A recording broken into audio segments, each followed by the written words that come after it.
ফুলগুলো তুই সিঁড়ির উপর রেখে আসলি কেন? আমার হাতে দেওয়া যেত না? আমার ইচ্ছা হয়েছে তাই।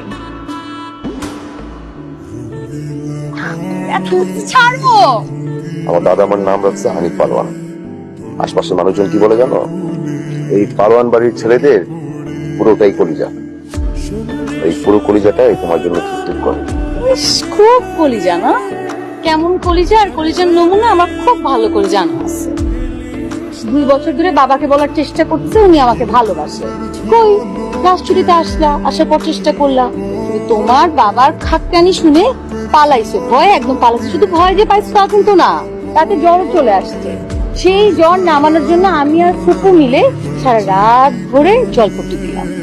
চাপাবাজি একদম বাদ। কলিজার নমুনা আমার জানা আছে। আমার কি দোষ? দোষ তো তোর চোখের। জল করে দিঘি জলের মতো মায়ের। আর এখন বলবা সেই দিদিকে পদ্মফুল থেকে তোমাকে সাথে কাটছে, তারপর তোমার জ্বর চলে এসছে, তাই তো? এই চোখের দিকে পদ্মফুল তুল থেকে সাপ যদি কামড়ায়, তাতে যদি জ্বর আসে আফসোস নাই। যদি মারাও যাই তাতেও আমার আফসোস নেই। আমি চাই না তোমার কিছু, আমি চাই না তুমি জ্বর যাও। আমি চাই তুমি ঠিক এভাবেই ছাড়ো। কেউ দেখলে না কেলেঙ্কারি হয়ে যাবে। আমি তো চাই সবাই জানুক, সবাই দেখুক। সবার কেন জানতে হবে? নিজে বাবাকে আগে জানান, তাহলেই তো হয়। এখানেই তো ভয়। আমার কি ভয় হয়ে জানো? বাবাকে বিয়ের কথা বলবো, বাবার কথার জায়গায় আমাকে নিয়ে দন বৈঠক মারবে। তাহলে আপনিও থাকেন সেই না পাওয়ার দলে, আর এদিক থেকে এক পালোয়ান এসে আমাকে পালকিতে করে একদম নিয়ে যাবে। আরে না, তার আগে আমি আব্বাকে বলে দিব। একটা কাজ করো না, ফুপুকে বলার দরকার নেই। ফুপুকে বলো, ফুপুকে বলে ফুপু সবকিছু ম্যানেজ করে ফেলবে।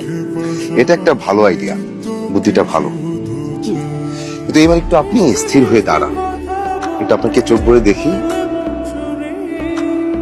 ভাবি, কতদিন হয়ে গেছে নাচ দাও না? ওঠো, আজ কিছু নাচ দেবা, ওঠো না। কাকা বুড়ি কয় কি শুনছেন? যখন তো তুল হাইব না তখন নাচ দিমু, একের লজ্জা শরম ধুইয়া এমন নাচ দিমু সবতে বেউসে পড়া থাকবো। ওই যে সরলা আই তাছে পাগল তোরা হইবি দুই তুই। আরে তোর রাজপুত্র সাদা ধব ধবে ঘোরাই কইরা আইসা তোরে পঙ্কি রাজের নাহাল উড়াইয়া নিয়ে যাইবো। কি কই তা চোখ উপর যান? আমি